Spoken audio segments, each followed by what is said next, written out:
सबको हमारे चैनल पर खुशामदीद कहते हैं। हमारा नावल कैसा लगा इसका इजहार कमेंट सेक्शन में ज़रूर दीजिएगा। और ये एआई जनरेटेड आवाज़ है, कुछ मसाइल की वजह से अपनी आवाज़ नहीं दे सकती, इसलिए अगर किसी को आवाज़ से मसला हो या फिर पसंद ना आए तो मैं माज़रत ख्वाह हूँ। शुक्रिया। आज खान हवेली में हर तरफ खुशियों का समा था, क्योंकि खान हवेली का इकलौता वारिस हाशर खान इलाके का अगला सरदार बन चुका था। सिर्फ सरदार ही नहीं, वो सियासत में भी जा चुका था, और इस बार वो इस सारे इलाके का हाकिम बन गया था। सारी खान हवेली मेहमानों से कच्चा कच भरी हुई थी, और वो दीवानी हर तरफ बुलाई बुलाई फिर रही थी। कभी कहीं से आवाज़ आ रही थी, कभी कहीं से कोई उसे आवाज़ लगा रहा था, और वो बस मुस्कुरा मुस्कुरा कर कभी इधर तो कभी इधर जा रही थी। इसकी चूड़ियों की खनकार और पायल की छन छन सारी हवेली में गूंज रही थी।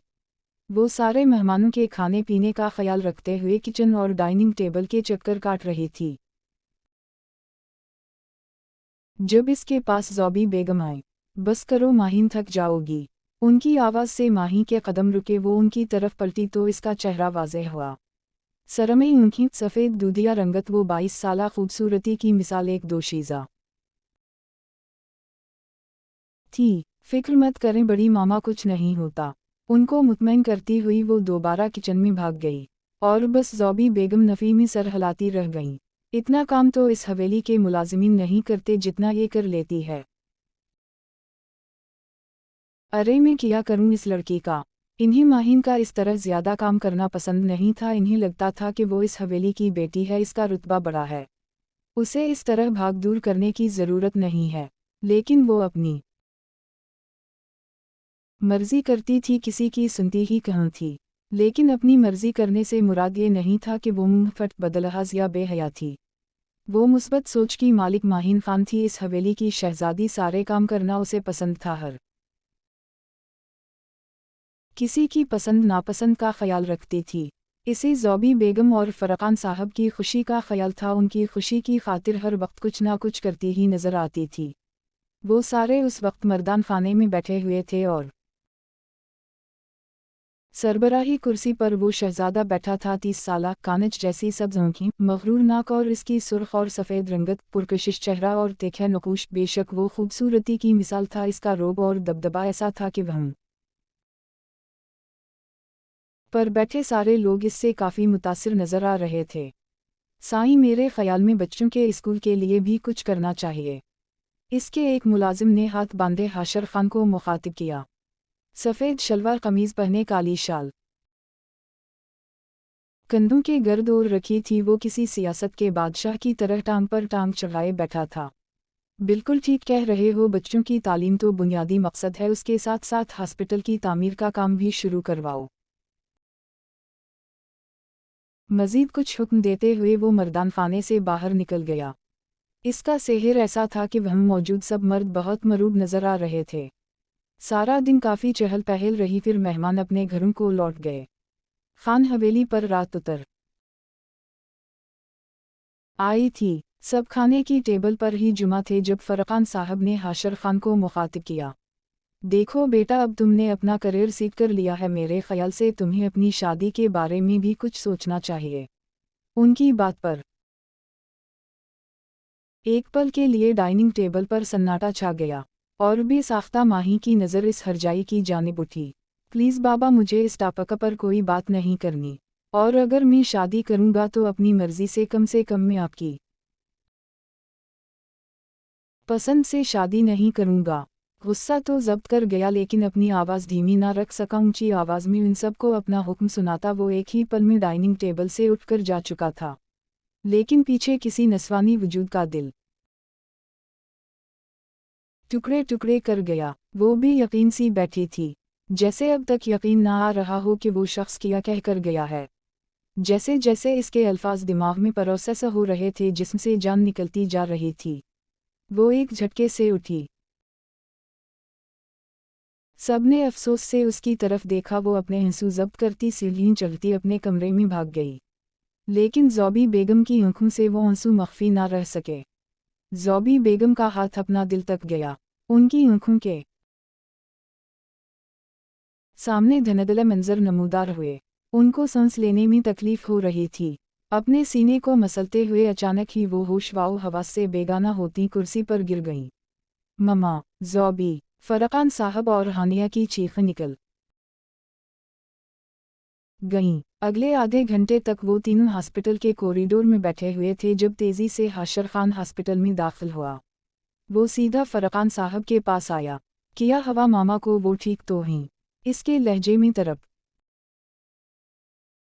थी। फरकान साहब कुछ भी कहने के काबिल ना रहे। अभी कुछ नहीं जानते डॉक्टर्स ने फ़िलहाल कुछ नहीं बताया। बहुत मुश्किल से बस वो एक ही फ़िक्रा अदा कर पाए। वो वहीं राहदारी में चक्कर काट रहे थे और एक साइड बैठी हानिया और माहिन के आंसू थे जो बहते जा रहे थे। किस कदर ज़ब्त से वो अपनी ससकियाँ काबू कर रही थी वही जानती थी। उसने तो बहुत छोटी सी उम्र में अपनी मुँह खो दी थी। ज़ौबी बेगम ने ही उसे मुँह बनकर पाला था। अगर इन्हें कुछ हो गया तो माही का क्या होगा, वो बस यही सोच रही थी और आहिस्ता आहिस्ता उसकी हिचकियाँ कॉरिडोर में गूंजने लगी। हानिया का हाल भी बुरा हो रहा था। हाशर की नज़र उसकी तरफ उठी। सफ़ेद और गोल्डन कलर की इम्तिजाज की फ़राक पहने रो रो कर इसका सारा चेहरा सुर्ख हो चुका था। वो बार बार अपने आंसू पूंछ रही थी, बार बार वरद भी कर रही थी। इसके होंठ सिर्फ ज़ौबी बेगम के लिए दुआगो थे। और ये मंजर साफ हाशर खान की आंखों ने देखा। एक पल के लिए हाशर खान का दिल बहुत अलग अंदाज में धड़का। लेकिन अगले ही पल उसे याद आया ये लड़की इससे किया कुछ छीन चुकी है। वो सब याद आते हाशर खान की रग में खून का उबाल बहुत तेज हुआ। इसका दिल चाहा सारी दुनिया को तबाह कर दे।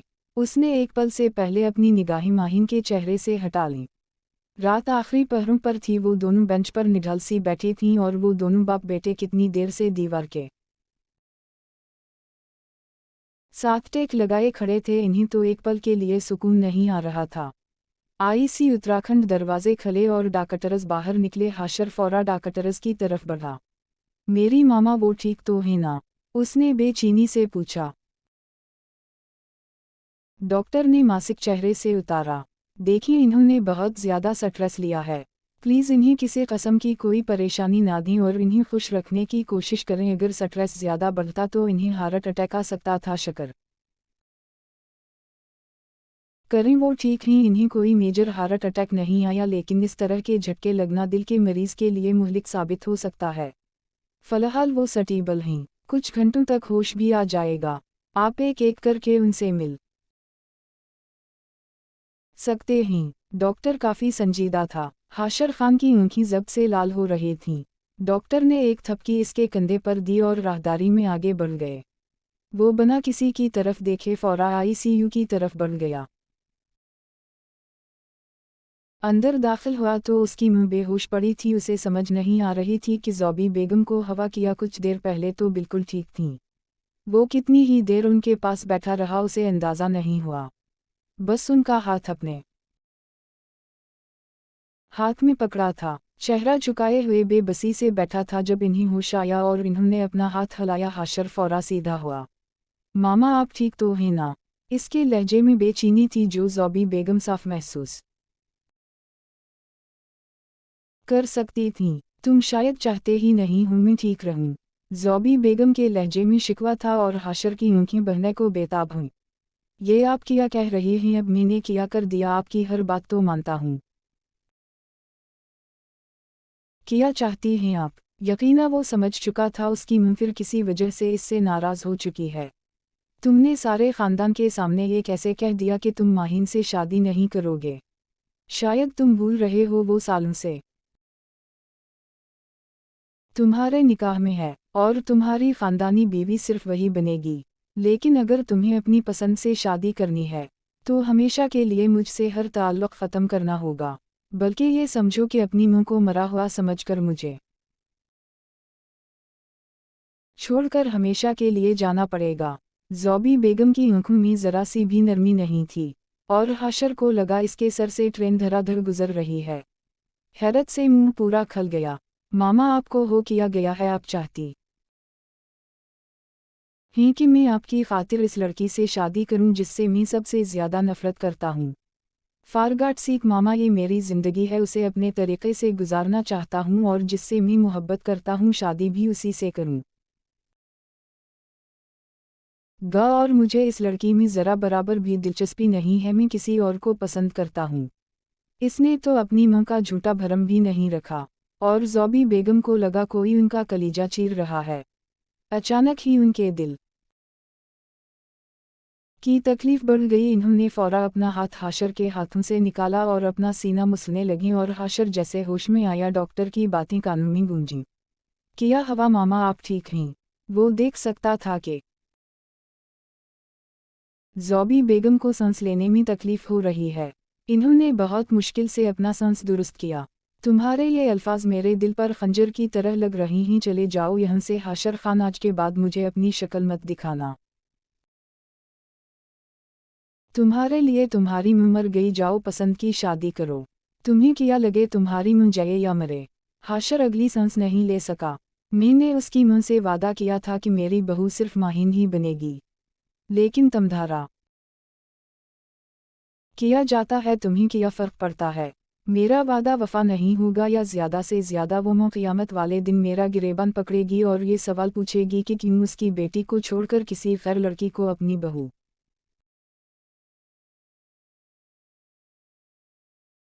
बनाया। वो मुझसे ये पूछेगी कि क्या कमी थी इसकी हीरे जैसी बेटी में, क्या कमी थी जो मेरे बेटे ने उसे धत्कार दिया। जाओ यहाँ से हाशर खान। उनका सारा चेहरा आंसू से भीग गया और हाशर बेबसी से मुँह को देख रहा था, जो इससे मुंह मोड़ चुकी थीं। कम से कम वो इस जिंदगी में माहिन खान से शादी करने के बारे में तो सोच भी नहीं रखता था। अपना गुस्सा जब्त करते वो उठा और कमरे से बाहर निकल गया। आईसीयू का दरवाज़ा खिला और हाशर बाहर निकला। उसने एक काटदार और नफरत भरी नज़र माहिन पर डाली। दरवाज़ा खुलने की आवाज़ पर माहिन की नज़र भी उसकी तरफ उठी। दोनों की नज़रें टकराईं। इसकी आँखें जब्त के बाइस लाल अंगारा हो चुकी थीं। इसकी नज़रों में इतनी काट थी कि माहिन के दिल में क्षण से कुछ घायल हुआ। वो हॉस्पिटल से बाहर निकल गया। माहिन की नज़रों ने इसका तब तक पीछा किया जब तक वो नज़रों से ओझल नहीं हो गया। इसके आँखों से गायब होने के बाद वो जैसे होश में आई। फ़ौरा उठकर आईसीयू की तरफ बढ़ी। वो अंदर दाखिल हुई। सामने ही निढाल हालत में ज़ौबी बेगम बेड पर पड़ी थीं।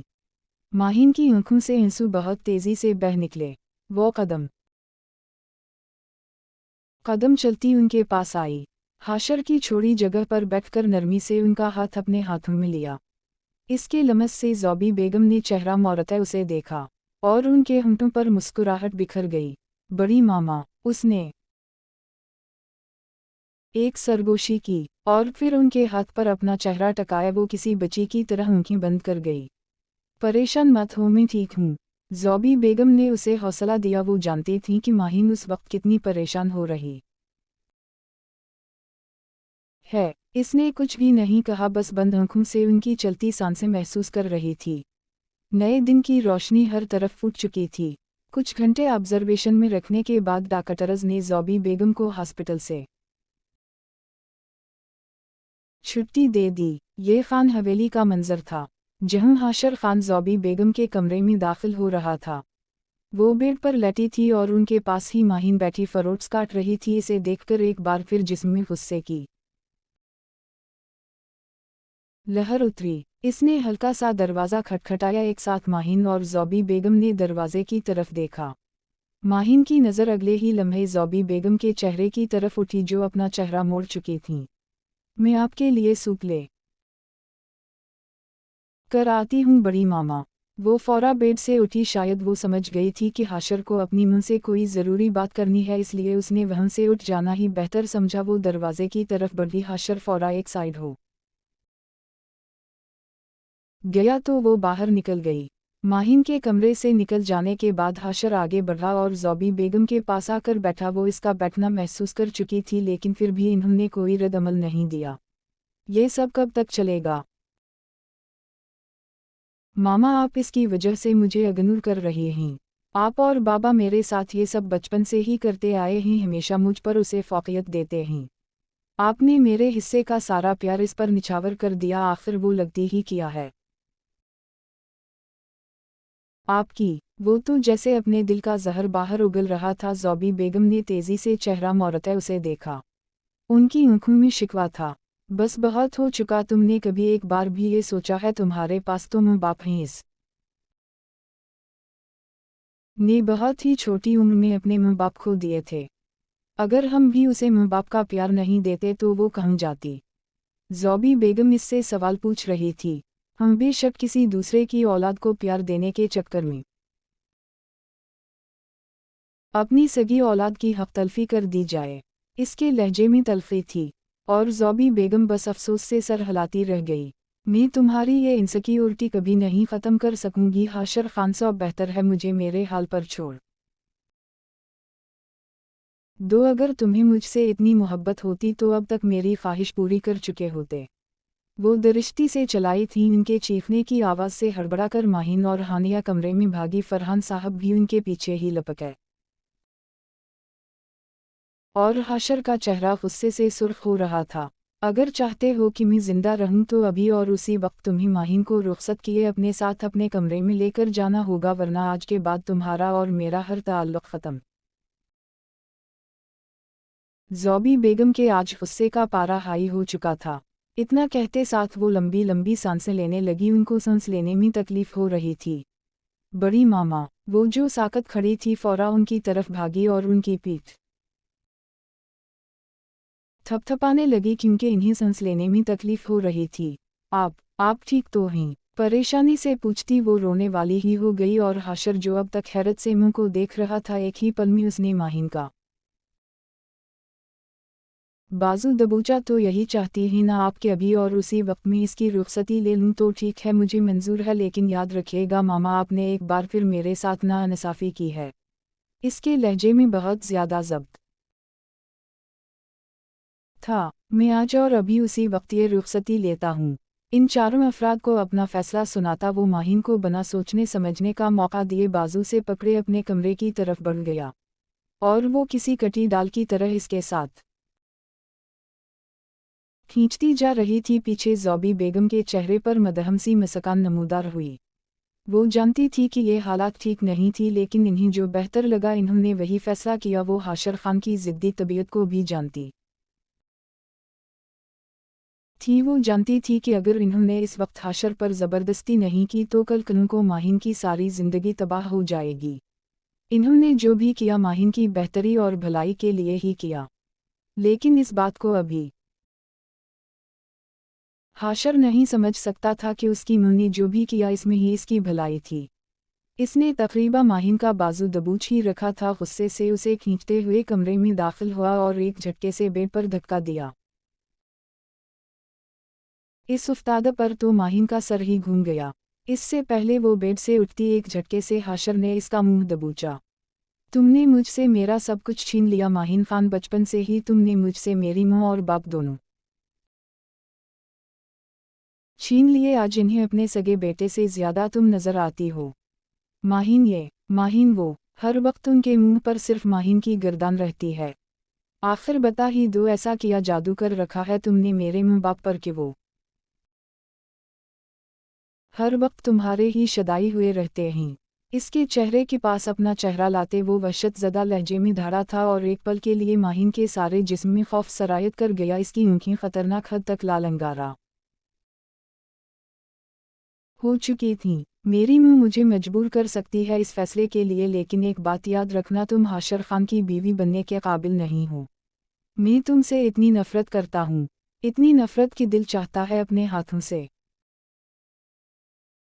तुम्हारी जान ले लूं। इस बार हाशर ने हिकारत से कहते हुए माहिन का दिल टुकड़ों में तोड़ा था। तुम्हें सिर्फ इस कमरे में लाया हूँ, इससे ज़्यादा ना तो मेरी ज़िंदगी पर कोई हक रखती हूँ ना कोई इख्तियार। शादी तो मैं इससे ही करूँगा जिससे मोहब्बत करता हूँ और तुमसे इतनी नफरत करता हूँ कि मेरा दिल चाहता है तुम्हें तबाह व बर्बाद कर दूँ, लेकिन फिर भी जब्त कर जाता हूँ क्योंकि तुम मेरे माँ बाप के लिए बहुत अजीज़ हो। तुम इस कमरे में तो चुकी हो एक बात याद रखना, कभी भी मेरी बीवी बनने की कोशिश की तो तुम्हारी जान उसी दिन ले लूँगा। और ये तो सोचना ही मत कि तुम्हें हाशर खान की बीवी होने का कोई हक मिलेगा। इसकी आंखों में अपनी सुर्ख होती आंखें डाले वो एक एक लफ्ज़ नफ़रत में पीछे तीरों की तरह इसके सीने में मार रहा था और माहिन की आंखों से आंसू बेमोल होते निकल रहे थे। इसका सारा चेहरा भीग रहा था, लेकिन हाशर को इस पर तरस भी ना आया। एक झटके से उसका मुंह छोड़ा और ड्रेसिंग रूम में जाकर बंद हो गया।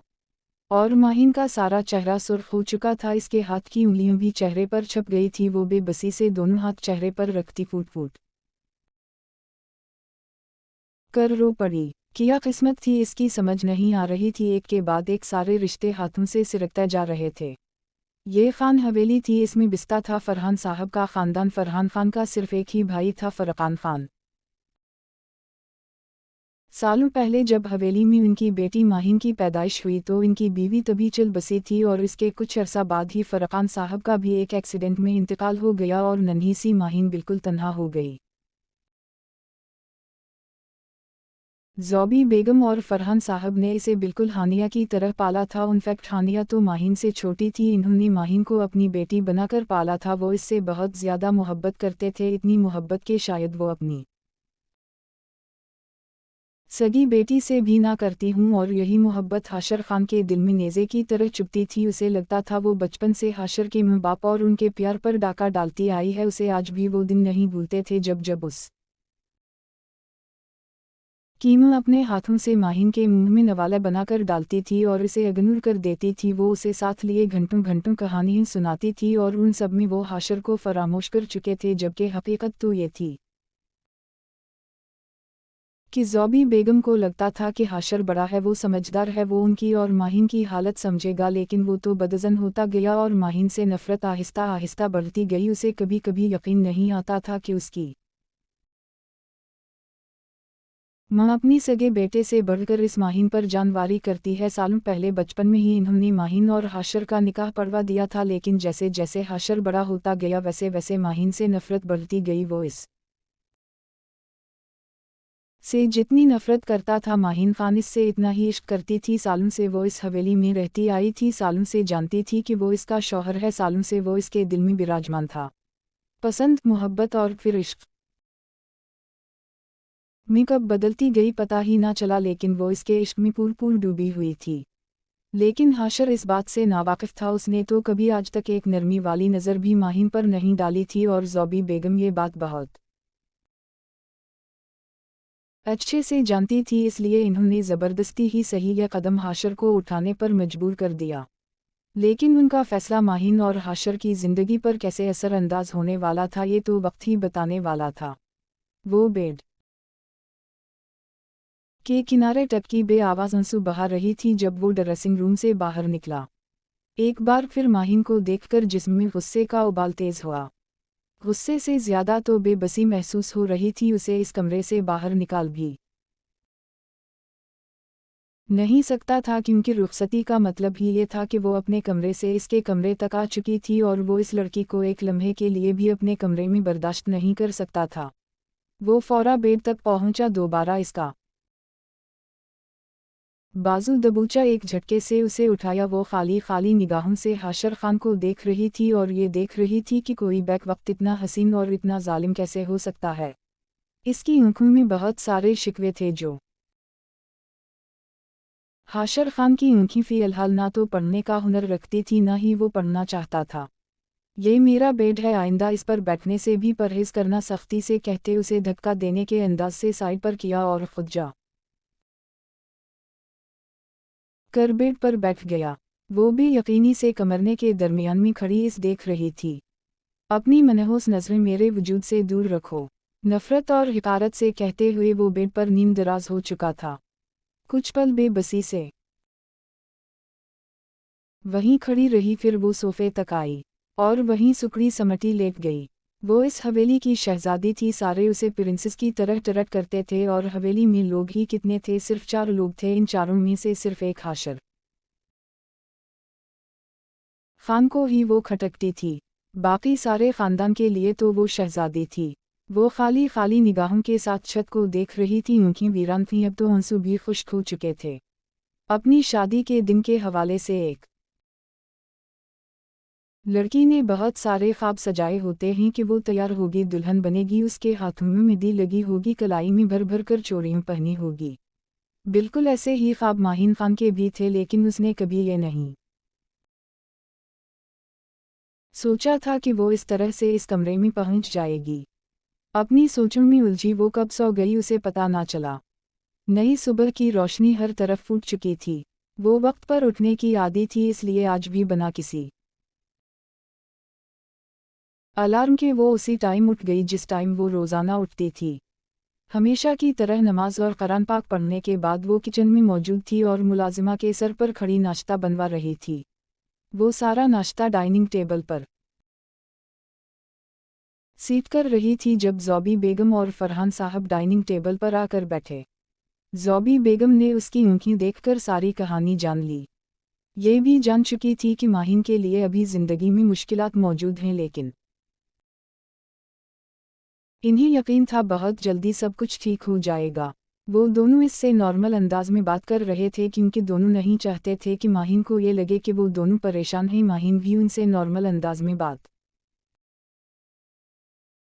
कर रही थी, वो भी ये नहीं चाहती थी कि इन्हें लगे कि वो परेशान है। नाश्ता करने के बाद वो अपनी कुर्सी से उठी। बड़ी मामा, मैं स्कूल जा रही हूँ। वो एक प्राइवेट स्कूल में टीचिंग करती थी, वैसे उसे टीचिंग करने की ज़रूरत नहीं थी, लेकिन ये इसका प्रोफेशन था। उसे इल्म बांटना पसंद था और अच्छा भी लगता था। अरे बेटा, आज छुट्टी कर लो, आज जाने की क्या ज़रूरत है? ज़ौबी बेगम हैरान हुई। और मैं घर में रहकर क्या करूँगी? उसने उल्टा सवाल पूछा। करना क्या है, घर में सुकून से बैठो, अच्छे कपड़े पहनो। अब तुम नई नवीली दुल्हन हो, ठीक है, रुखसती कुछ अलग तरीके से हुई है, इसका मतलब ये नहीं कि तुम बिल्कुल बेरंग घूमो। इन्होंने सर से लेकर पैर तक माहिन का हुलिया देखा। वो वाकई सादगी में थी। इन सब की कोई ज़रूरत नहीं, और आप जानती हैं कि जब दिल पुरसुकून ना हो तो कुछ भी अच्छा नहीं लगता। काफ़ी संजीदगी से कहते हुए वो आगे बढ़ी और ज़ोया बेगम के माथे पर लब रखती वो वापस कमरे में भाग गई और ज़ौबी बेगम ने इसके लहजे में तकलीफ महसूस की। दिल तरफ उठा। अब वो दोनों नाश्ते की टेबल पर रह गए थे। किया हवा, किया सोच रही हो? फरहान साहब ने ज़ौबी बेगम को खोए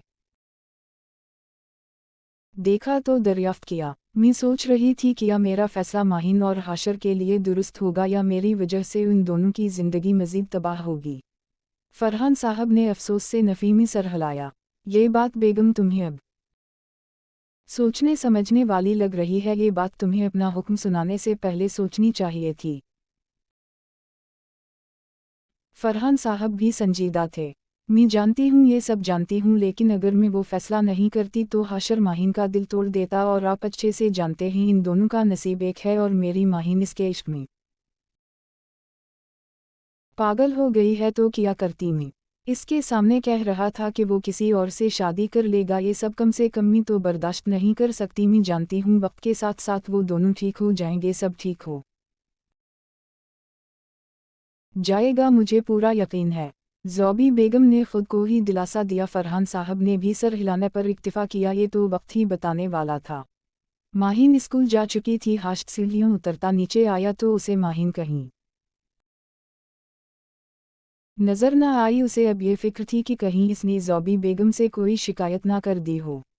वो शहजादियों सी आन बान रखने वाली लड़की सुकड़ी समटी सारी रात सोफे पर सोती रह गई। उसने एक बार भी कोई शिकायत नहीं की। उस के अंदर गुरूर नहीं था। वो बहुत साबिर थी, और फिर जहाँ इश्क हो जाए वहाँ गुरूर नहीं हुआ करते, वहाँ सारी अकड़ ख़त्म हो जाया करती है। ज़ौबी बेगम और फरहान साहब ने सिर्फ एक नज़र उसे देखा और दोबारा अपने नाश्ते में मगन हो गए। वो कुर्सी खींचकर बैठ गया। फरहान साहब तो अपने काम के लिए निकल गए। वो इस इलाके के डिप्टी सुपरिंटेंडेंट ऑफ पुलिस थे। अब टेबल पर सिर्फ दोनों में बेटा ही रह गए थे। हाशर ने उनका हाथ पकड़ा, फिर अपने लबों से लगा लिया। किया ममा अब तक मुझसे नाराज़ हैं? इसने मोहब्बत से सवाल पूछा। ज़ौबी बेगम ने नफ़ी में सर हिलाया। नाराज तो अपनों से हुआ जाता है और मैं समझती थी हाशर तुम मेरे अपने हो, तुम मेरा खून हो, मैंने तुम्हें पैदा किया। लेकिन अब मुझे लगता है मैं बहुत गलत थी। ज़ौबी बेगम के लहजे में तकलीफ़ ही तकलीफ़ थी जिसे महसूस करते हाशर की रूह तड़प उठी। तुम्हें हम सब से बहुत सारे शिकवे गिले हैं, तुम्हें ये लगता है ना कि माहिन ने तुम्हारा हक तुम से छीन लिया, तो एक बात तो बताओ, जब माहिन ने अपने माँ बाप खोए तब तुम 10 साल के थे और वो सिर्फ 2 साल की एक छोटी सी बच्ची थी। अब मुझे ये बताओ कि क्या मुझे तुम पर तवज्जो देनी चाहिए थी या इस 2 साल की छोटी बच्ची पर जो दूध भी खुद नहीं पी सकती थी, जिसके मुंह से फीडर लगाना पड़ता था? तुम तो अपना खाना खुद खा सकते थे। अब ज़ौबी बेगम के लहजे में कोई तकलीफ नहीं थी, बस एक अफसोस था और हाशर सुन रह गया। मैं उसे अपने साथ लेकर इसलिए सलाती थी क्योंकि वो बहुत छोटी थी, इतनी छोटी कि आधी रात को अगर उठकर कमरे से बाहर निकल जाती तो मुझे पता ना चलता। वो महज 2 साल की थी हाशर खान, और तुम 10 साल के थे। तुम बेटे थे, तुम लड़के थे और बेटे ही तुम को समझते हैं, ऐसा महज मुझे लगता था तुम इतने समझदार हो चुके हो कि सब कुछ समझ लोगे, लेकिन तुम तो बदज़न होने लगे। तुम्हें ये लगने लगा कि शायद माहिन तुम्हारा हक छीन रही है, वो तुम्हारी मोहब्बत पर डाका डाल रही है। तुमने एक बार भी ये सोचा कि तुम्हारे पास तुम्हारे माँ बाप हैं, लेकिन इसके पास कौन है? अगर मैं या तुम्हारे बाबा भी उसे माँ बाप का प्यार नहीं देते और ये कहकर इस हवेली से ही निकाल देते कि हम इस यतीम बच्ची को क्यों पाली, हमारी लगती ही किया है, या मैं भी जालिम ताई बिन जाती, मुझे क्या फ़र्क पड़ता? वो जहाँ मर्जी जाती, वो 2 साल की बच्ची जिस मर्जी दर की ठोकरें खाती। अगर मुझे ये फ़िक्र होती कि कहीं बड़ी होकर ये बच्ची इस खान हवेली की जायदाद में हिस्सा ना डमानत कर ले तो मैं उसे उसी वक्त मार देती। किया मुझे ऐसा करना चाहिए था? वो बहुत ही ठहर ठहर कर एक एक लफ्ज़ बोल रही थी और हाशर को लग रहा था जैसे वो मिट्टी का ढेर हो गया है। वो बहुत बुरी तरह ढाया था। तुमने सालों तक इस बच्ची से बेबुनियाद नफरत रखी, जानते हो मर्दों को मसला किस बात से होता है? मर्दों में ना होती है, इन्हें लगता है कि अगर कोई उनकी अना पर वार करेगा तो फिर इससे नफरत करो। बेटियों के दिल बहुत नाजुक होते हैं, इन्हें बहुत नाजुम से पाला जाता है। एक पल के लिए सिर्फ ये सोचो, अगर माहिन की जगह वो हानिया होती और मेरी जगह तुम्हारी चची होती तो क्या मेरे मरने के बाद वो हानिया को किसी अजाब की तरह अपने गले से उतार फेंकटा, या फिर बिल्कुल वैसे प्यार देते जैसे मैंने माहिन को दिया? लेकिन नहीं, मुझे लगता है मुझे माहिन को इस हवेली से बाहर निकाल देना चाहिए था। मेरी बल्ला से जहाँ मर्जी जाती, मैंने बहुत गलत किया वाकई, मुझे तुम्हारे हक पर डाका नहीं डालना चाहिए था। और अब तो मुझे लगता है कि मैंने ये रुखसती वाला शोशा छोड़कर भी बहुत बड़ी गलती कर दी। मैंने माहिन के साथ बहुत बड़ी नाइंसाफ़ी कर दी। उनकी आखिरी बात पर तो हाशर की पूरी आँखें खल गईं। उनकी आखिरी बात वो हरगिज़ नहीं समझ सका। ज़ौबी बेगम बहुत मजबूती से ये बातें कर रही थी, लेकिन दिल किस तरह तकलीफ का शिकार था वो सिर्फ वही जानती थी। जानते हो मैंने उसकी तरबियत कैसे की है? वो हाशर से सवाल पूछ रही थी। हाशर की आंखों में ना समझी उभरी। ज़ौबी बेगम के चेहरे पर एक आसूदा सी मुस्कान आई। फिर इन्होंने नफ़ी में सर हिलाया। तुम्हें कैसे पता होगा? तुम तो इससे नफ़रत ही इतनी करते थे, उसे मेरे साथ एक मिनट के लिए भी बर्दाश्त नहीं कर सकते थे, इसलिए गुस्से से हवेली से ही चले जाते थे। तुम्हें तो वो अच्छी ही नहीं लगती थी, लेकिन फिर भी तुम्हें बताना चाहती हूँ मैंने उसकी तरबियत कैसे की है। मैंने इसे अपनी सगी बेटी से ज़्यादा मोहब्बत दी, इसकी तरबियत ऐसी की कि तुम्हें इससे ज़्यादा बावफा और बाहिया बीवी कहीं नहीं मिलेगी। हाशर खान में ने सालों से इसके दिमाग में ये बात डाली हुई थी कि तुम हाशर खान की बीवी हो, तुम्हें सिर्फ हाशर खान की बीवी बनना है, तुम्हें सिर्फ हाशर खान को सोचना है। इसके अलावा अगर किसी दूसरे मर्द को सोचा तो तुम्हें गुनाह मिलेगा। तुम्हारे लिए दुनिया का हर मर्द हराम है, तुम्हारे लिए दुनिया का सिर्फ एक मर्द और उसको सोचना जायज़ है, और वो सिर्फ हाशर खान है। मैंने उसकी वैसी तरबियत की जैसी तुम्हारी बीवी की होनी चाहिए थी। मैंने उसकी रगों में हाशर खान की इज्जत कोट कोट कर भर दी। मैं चाहती थी मेरी बहू वैसी हो जैसी मैं खुद हूँ, ख़ानदान को जोड़कर रखने वाली, अपने शौहर की इज्जत और वफा करने वाले, इसमें हया हो। वो किसी गैर मर्द को देखना तो दूर सोचे भी मत, और कसम ले लो माहिन खान बिल्कुल ऐसी ही है। और एक सच जानते हो, वो हाशर की तरफ कुछ राजदाना अंदाज में झुकी और हाशर सांस रोके अपनी मुंह की अगली बात सुनने का मुंतजिर था। सालों से तुम्हारा जिक्र सुनते सुनते तुम्हें अपनी आंखों के सामने परवान चढ़ता देखते हुए कब माहिन तुम्हारे इश्क में पागलों की तरह दीवानी हो चुकी उसे खुद भी नहीं मालूम। लेकिन मैं जानती हूँ क्योंकि मैं हूँ, लेकिन कोई मसला नहीं। तुम्हें दूसरी शादी करनी है ना, तुम कर लो। मैं माहिन के पाँव पकड़कर इससे माफ़ी मांग लूँगी। इससे ज़्यादा चाहते हो तो कर सकती हूँ, क्योंकि मुझे लगता है अब मुझे माहिन की नहीं तुम्हारी में बनना चाहिए। ठीक कह रही हूँ ना मैं। बात के आखिर में इन्होंने हाशर से तस्दीक चाही। हाशर तो शल साकत रह गया। इसके आसपास क्या हो रहा था कुछ खबर नहीं। कुछ पल के लिए तो उसे सारी आवाज़ें आना बंद हो गईं। ज़ौबी बेगम अफसोस और बसी से उसका चेहरा देखती रही, फिर उठी और अपने कमरे में चली गई। लेकिन हाशर इसकी आंखें खतरनाक हद तक सुर्ख हो चुकी थीं। इसकी मुंह ने आज जो वजाहतें दी वो सुनकर तो उसे लग रहा था कि वो सारी जिंदगी गलती करता आया है। उसकी आंखों के सामने माहिन की भीगी आंखें घूमी। कितने ही घंटे वो डाइनिंग टेबल की कुर्सी पर बैठता अपनी जिंदगी के गुजरे 30 साल सोचता रहा कि इसने कब कब क्यों किस वजह से माहिन से नफरत की। ये देखो माहिन, मैं तुम्हारे लिए डॉल लाया हूँ। फरहान साहब 6 साला माहिन खान को गुड़िया पकड़ा रहे थे। और बाबा मेरे लिए किया लाए ही, मुझे भी गाड़ी चाहिए। 14 साला हाशर खान ने गुस्से से माहिन को घूरते हुए बाप से सवाल पूछा। बेटा तुम्हें साइकिल लेकर दूंगा, अब गाड़ी से तो छोटे बच्चे खेलते हैं। हम दोनों जाएंगे और तुम्हारे लिए साइकिल लाकर दूंगा, तुम बड़े हो चुके हो। लेकिन हाशर ने गुस्से से माहिन की डॉल पकड़ी और इसे फौरा तोड़ दिया। हर वक्त इसकी ख्वाहिशें पूरी करते रहते हैं और मुझे कुछ ला कर ही नहीं देते। वो गुस्से से चीखता हुआ अपने कमरे में गायब हो गया। लेकिन सीढ़ियां चढ़ते हुए उसने माहिन के रोने की आवाज़ साफ सुनी थी। बड़े बाबा, ये तो टूट गई। वो फूट फूट कर रोती हुई अपनी गुड़िया इन्हें दिखा रही थी। अरे बेटा फिक्र मत करो, मैं नहीं ला दूंगा, तुम परेशान मत हो। पीछे फरहान साहब उसे दिलासा दे रहे थे किसी खली किताब की तरह। माजी हाशर खान की आंखों के सामने घूमा वो वाकई बच्चा बन जाया करता था। भला 14 साल के बच्चे का छोटी सी कार से किया काम। वो तो इस उम्र में था कि उसे एक बाई साइकिल चलानी चाहिए थी, लेकिन वो एक 6 साल की बच्ची से हसद करता था, नफरत करता था। वो इतना गिरा हुआ था। 2 आंसू हाशर खान की आंखों से निकले और इसकी बैरड में जज्ब हो गए। अपनी ज़िंदगी के 30 साल उसने किया हासिल किया। उसने याद करने की कोशिश की, हर बार उसकी माँ और बाप का सलूक इसके साथ ठीक था। लेकिन जब जब वो माहिन को ज़्यादा प्यार देते थे तो इससे ये हजम नहीं होता था। कितने ही घंटे वो अपनी ज़िंदगी पर गौर करता रहा। फिर बहुत देर बाद वो होश में आया, उठा कमरे में गया। फौरा से पहले वो अपना हुलिया सीख करता माहिन से मिलने के लिए स्कूल की तरफ भागा था। शायद वक्त आ गया था माहिन के साथ हर नफरत को ख़त्म करने का। स्कूल की छुट्टी हो चुकी थी। वो उस वक्त पार्किंग में मौजूद थी।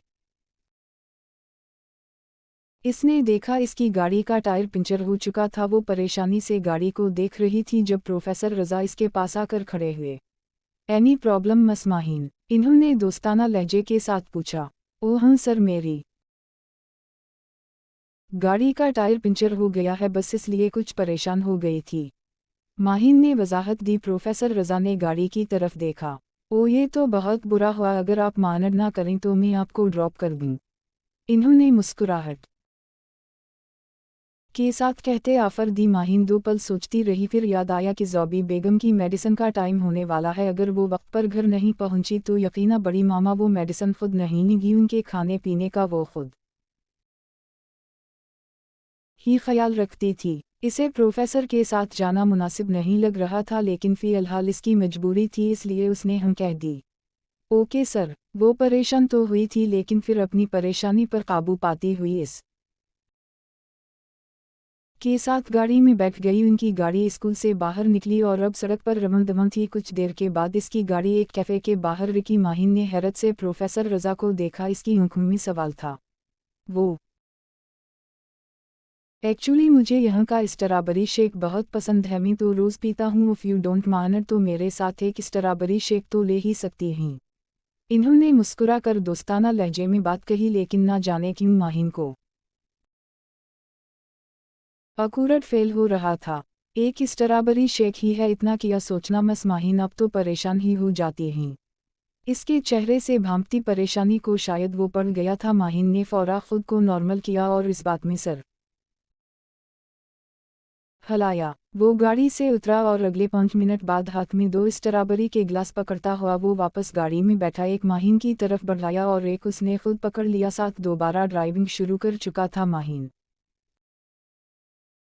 बाहर गुजरते मनाजिर देख रही थी और साथ साथ एक घूंट स्ट्रॉबेरी शेक का भर रही थी। इसका सारा ध्यान तो बस हाशर खान के रवैये की तरफ था। अचानक इसकी आंखों के सामने अंधेरा छाने लगा और फिर होश हवास से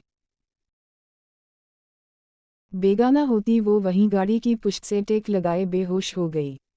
हाशर खान तकरीबा 2 बजे के बाद स्कूल पहुंचा। स्कूल सारा खाली हो चुका था। सिक्योरिटी गार्ड ने उसे बताया कि माहिन जा चुकी है, लेकिन इसकी गाड़ी यही खड़ी है। वो हैरान परेशान था, माहिन कैसे गई और किसके साथ गई। उसने फौरा स्कूल के कैमरा रिकॉर्डिंग चेक करने के लिए कहा और इंतज़ामिया अच्छे से जानती थी कि वो कितना ऊंचा सियासतदान है, इसलिए खामोशी से उसे रिकॉर्डिंग दिखा दी गई। वो देख सकता था कि प्रोफेसर रज़ा ने उसे कुछ बात की, फिर इसके साथ वो इसकी गाड़ी में बैठकर चली गई। हाशर खान के दिमाग की रगी तन गई। अभी कुछ देर पहले उसकी मां ने उसे कितना लंबा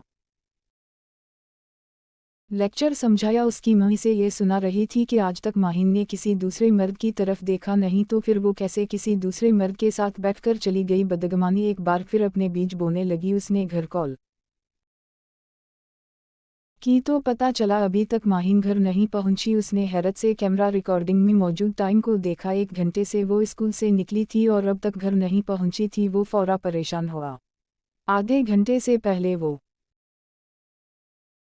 प्रोफेसर रज़ा के सारे कॉन्टैक्ट्स के साथ उसकी मुकम्मल इन्फॉर्मेशन निकलवा चुका था और वो इस प्रोफेसर का मोबाइल हैक कर रहा था। बहुत मुश्किलों के बाद जाकर वो प्रोफेसर रज़ा का मोबाइल हैक कर सका। माहिन को गायब हुए 4 घंटों से ज़्यादा हो चुके थे। वो हाशर खान जो 24 घंटे पहले तक इससे नफ़रत का दावेदार था, उस वक्त वो सड़कों पर पागलों की तरह इसे ढूंढ रहा था। कहाँ की नफ़रत, कैसी नफ़रत? वो माहिन से नफ़रत करता था उस वक्त।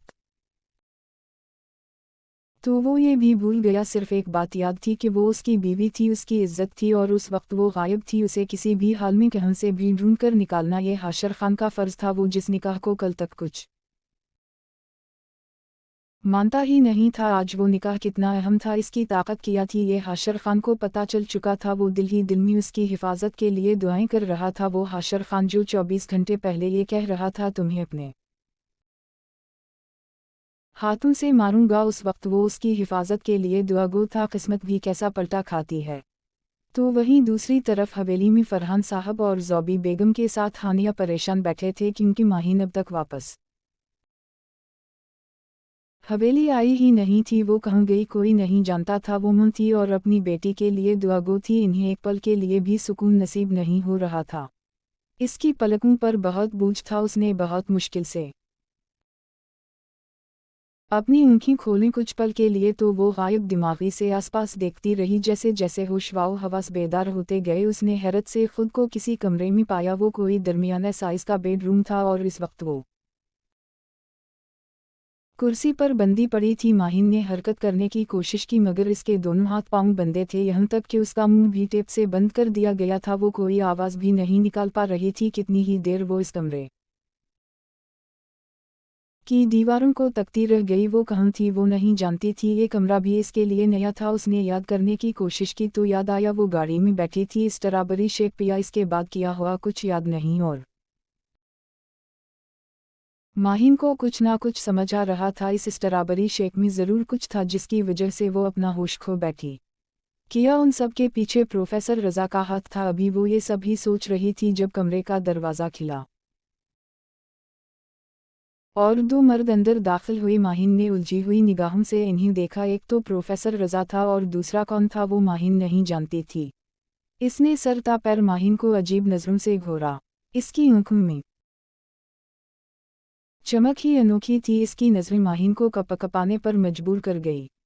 वाह छोटे, तुमने काम तो बहुत अच्छा किया है। अब इस हाशर खान को सबक सिखाने का बेहतरीन हथियार मुझे मिल चुका है। उसे मैंने कहा था इलेक्शन से पीछे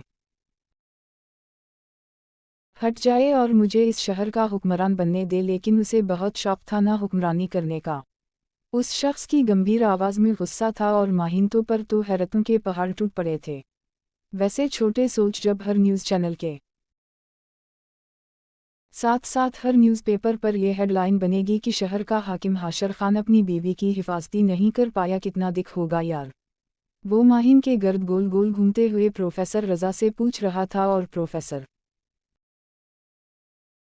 रज़ा के चेहरे पर कमीनी मुस्कुराहट थी।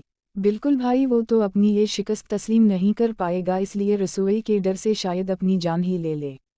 प्रोफेसर रज़ा ने भी इसकी हम में हम मिलाई और माहिन बेहद यकीन थी वो सारी बात समझ चुकी थी, तो वो हाशर खान की मुखालिफ पार्टी वाले थे। उसे उम्मीद नहीं थी प्रोफेसर रज़ा उस शख्स का भाई होगा। उसने उस शख्स का जिक्र फरहान साहब के मुंह से सुना ज़रूर था, लेकिन उसने देखा नहीं था। माहिन बुरी तरह रस्सियों में जकड़ी हरकत करने की कोशिश कर रही थी। ये देखकर प्रोफेसर रज़ा आगे बढ़े और इसके मुंह से टैब खींचकर उतार दी। तुम लोगों की हिम्मत कैसे हुई मुझे अगवा करने की? तुम लोग जानते नहीं हो मैं किसकी बीवी हूँ। माहिन तो गुस्से से फट पड़ी। आह डियर माहिन, हम जानते हैं तुम इस हाशर खान की बीवी हो। फिक्र मत करो, बहुत जल्द तुम इस ओहदे से भी बर्खास्त हो जाओगी। वो अपने मुंह से जहर उगल रहा था और माहिन का दिल चाहा इसका मुंह तोड़ दे। अपनी बकवास बंद करो, तुम जानते नहीं हो हाशर खान की मलकियत पर नजरें डालना तुम्हें किस कदर महंगा पड़ेगा। वो तुम्हें ज़मीन में इतना अंदर तक गाड़ देगा कि तुम्हारी आने वाली 7 नस्लों को भी तुम्हारे कब्र का निशान नहीं मिलेगा। वो भी माहिन हाशर खान थी। इसकी ज़बान के जौहर ही सामने वाले को तड़पने पर मजबूर कर देते थे। बेशक वो हाशर के सामने कुछ नहीं बोलती थी, लेकिन इसका मतलब ये नहीं था कि उसके मुंह में ज़बान ही नहीं थी। उसकी बात सुनते रज़ा का चेहरा गुस्से से सुर्ख पड़ा। इसका वज़नी हाथ उठा और एक थप्पड़ उसने माहिन के नाजुक गाल पर दे मारा और माहिन का तो मानो दिमाग घूम गया। गाल पर शदीद जलन महसूस हुई। शायद होंठ का किनारा भी फट गया था। वो सिर्फ इस पर बस नहीं हुआ, दूसरे हाथ में माहिन के बाल दबोचे। बहुत अकड़ है ना तुझ में इस हाशर खान की बीवी होने की, तो देखना आज तेरी ये सारी अकड़ कैसे तोड़ता हूँ। वो गुस्से से माहिन के चेहरे पर धड़ा था, लेकिन माहिन कहीं डरने वाली थी। माहिन ने भी गुस्से से इसके मुंह पर थूक दिया और इसकी ये हरकत तो रज़ा के तन बदन में गुस्से की लहरें तेज कर गई। इसका हाथ पूरी क़ुव्वत से उठा और उस ने माहिन के चेहरे पर इस बार बेशुमार थप्पड़ दे मारे। माहिन के मुंह से ना चाहते हुए भी ससकी निकल पड़ी। पीछे खड़ा इसका बड़ा भाई ये सारा तमाशा पुरसुकून होकर देख रहा था। उसे जैसे कोई फर्क ही नहीं पड़ रहा था और माहिन का सारा चेहरा थप्पड़ों से लाल हो चुका था। इसकी दोनों गाल सौज गईं। एक ही पल में इसके दोनों गालों पर उंगलियों के निशान आ गए थे। माहिन का सारा मुंह खून से भर गया। उसने बहुत मुश्किल से कुछ कहने के लिए लब खोले। एक बार आने दो हाशर खान को, वो तुम्हें जान से मारेगा। उसकी इज्जत पर आज़रें डालना कितना महंगा पड़ेगा वो तुम्हें आकर बताएगा। वो अब भी हाशर की हिमायत में बोल रही थी। उसे अब भी यकीन था वो आएगा। वो शख्स जो माहिन खान से नफरत का दावेदार था। वो जानती थी इज्जत से बढ़कर नफरत नहीं है। हाशर खान नफरत भूल सकता है, लेकिन इज्जत पर किसी कस्म का कोई कंप्रोमाइज़ नहीं करेगा। बचपन से आज तक बेशक वो माहिन से नफरत करता आया है, लेकिन उसने माहिन को हमेशा इस खानदान की इज्जत समझा है। रज़ा अजीब नफसियाती पागल था। उसने एक ही हाथ से माहिन का गला पकड़ा और इसका गला दबा रहा था। माहिन को सांस लेने में तकलीफ होने लगी, लेकिन इसका गला मुसलसल दबा रहा था। माहिन बिन पानी मछली की तरह तड़प रही थी, लेकिन कोई फ़ायदा नहीं हो रहा था। इसकी आंखों के सामने अंधेरा छाने लगा। इसके गार्ड्स प्रोफेसर रज़ा के खुफिया बंगले को अपनी हिरासत में ले चुके थे। हर तरफ इसके गार्ड्स फैल चुके थे और वो अंधाधुंध कमरों में भागता हुआ सिर्फ माहिन को ढूंढ रहा था। दरवाज़ा एक धड़ के साथ खोले वो इस कमरे में आया जहां रज़ा का बड़ा भाई मिर्ज़ा सुकून से बैठा तमाशा देख रहा था और वो शख्स माहिन का गला दबा रहा था। माहिन की आंखें तकरीबा पूरी बंद हो चुकी थीं। हाशर के जिस्म में आग की लहरें सरायत कर गईं। वो एक झटके से पहले इस तक पहुंचा और इसका गिरेबान पकड़े उसे इतनी जोर से दीवार में दे मारा कि रज़ा का सर एक ही झटके से फट पड़ा और खून का फवारा उबलता हुआ बहुत तेजी से निकलने लगा। हाशर का तो खून ही खोल उठा था। इसके दोनों गार्ड्स मिर्ज़ा को पकड़ चुके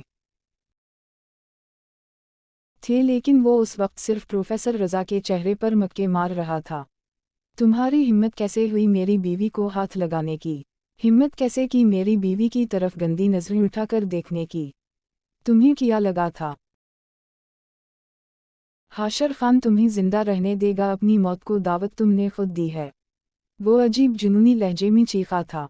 आज तुमने मेरे अंदर के दरिंदे को जगाया है, अब तुम्हें मेरे कहर से कोई नहीं बचा पाएगा। वो पे दर पे इसके मुंह पर मक्के मार रहा था। हाशर का अपना सारा हाथ खून से सुन चुका था, यहाँ तक कि रज़ा का चेहरा भी खून से लाल हो चुका था। इसके सारे गार्ड्स इस कमरे तक पहुंच चुके थे। इन्होंने बहुत मुश्किल से हाशर को रज़ा से अलग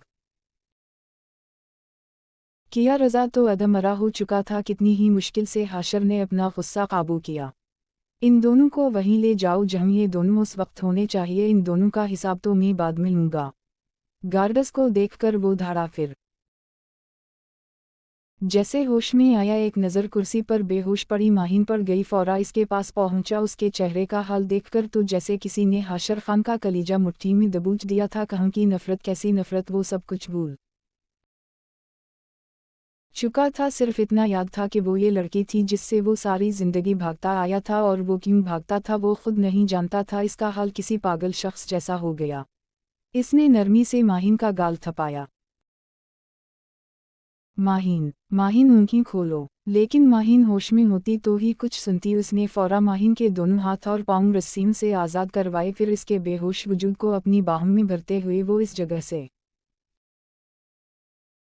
बाहर निकला था। अगले आधे घंटे बाद वो माहिन को हॉस्पिटल में लिए दाखिल हो रहा था। एक लेडी डॉक्टर इसका टराटमनट कर रही थी और वो बाहर खड़ा जलते हुए नगारों पर लौटपोट हो रहा था। उसे अपने कानों में कहीं दूर से अपनी आवाज़ आती सुनाई दे रही थी।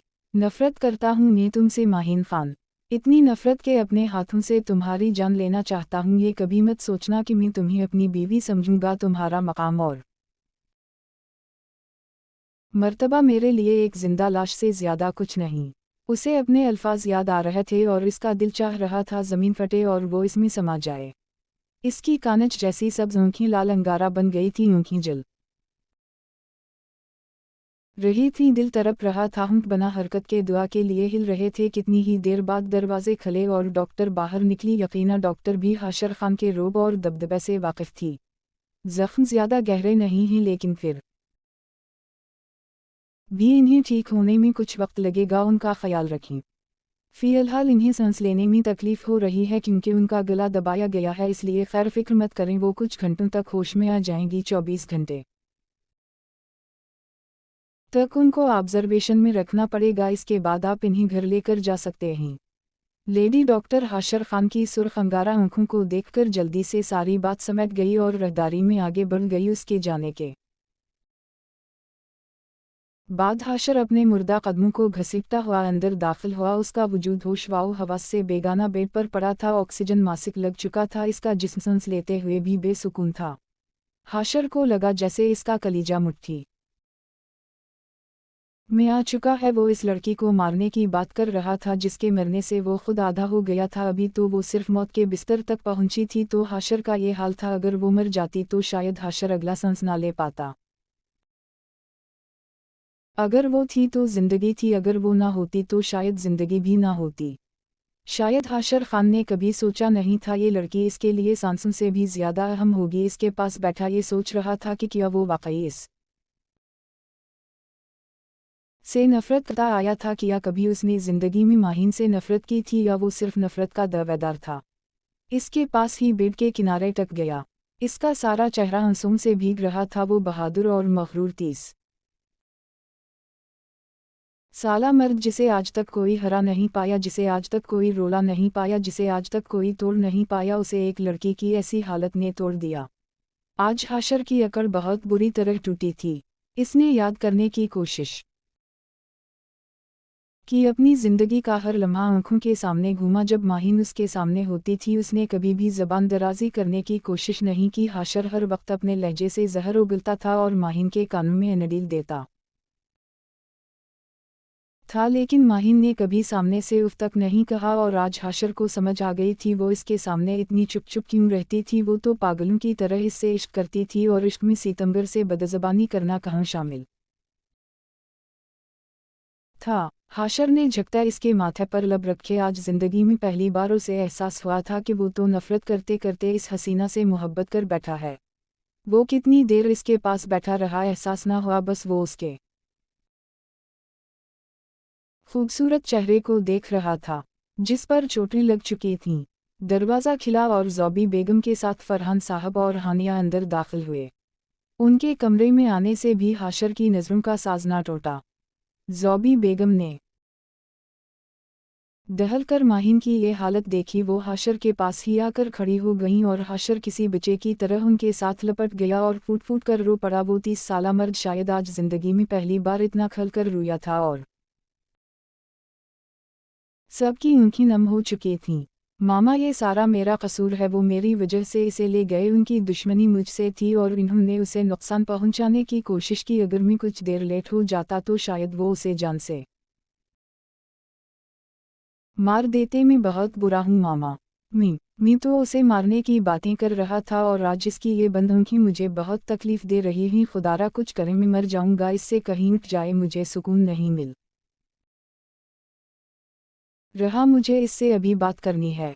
मुझे इसे ये बताना है कि मैं इससे नफरत नहीं करता और ये भी बताना है कि मैं पागल हो गया हूँ। इसके इश्क ने मुझे पागल कर दिया है। वो किसी नन्हे बच्चे की तरह टूटे फूटे लहजे में अपने अल्फाज अदा करता अपनी मुँह को अपने दिल की हालत बता रहा था और ज़ौबी बेगम एक ही पल में नम आँखों से मुस्कुराई थीं। इन्हें लगा जैसे किसी ने उनके सारे जख्म भर दिए हैं। फिक्र मत करो मेरे बच्चे, खुदा तुम्हारी दुआ ज़रूर सुनेगा, वो ठीक हो जाएगी। वो उसे दिलासा दे रही थीं। कुछ घंटे वो तीनों वहीं कमरे में बैठे रहे। फिर ज़ौबी बेगम को यही मुनासिब लगा कि फ़िलहाल माहिन और हाशर को अकेला छोड़ दिया जाए, इसलिए वो हानिया और फरहान साहब के साथ वापस घर चली गई। नए दिन की रोशनी हर तरफ फूट चुकी थी। इसे शायद दिन के 10 बजे होश आया था। वो इसके पास ही स्टूल पर बैठा था। उसके जिस्म को हल्का सा हरकत करता देखकर वो फौरा सीधा हुआ। वो होश में आ रही थी। उसने अपनी मंदी मंदी आंखें खोलीं तो नज़र सीधा छत से टकराई। छत से होती नज़र सारे कमरे में घूमी। इसका ऑक्सीजन मासिक उतर चुका था। अब उसकी हालत पहले से कुछ बेहतर महसूस हो रही थी। सांस भी ठीक से आ रहा था, लेकिन चेहरे पर काफ़ी जख्म बन गए थे। माहिन, इसने आहिस्ता से सरगोशी की। माहिन की नज़रें दाएं जानिब गईं जहां वो निढाल सा बैठा था। बाल माथे पर बिखरे हुए थे, आंखें सुर्ख अंगारा हो चुकी थीं।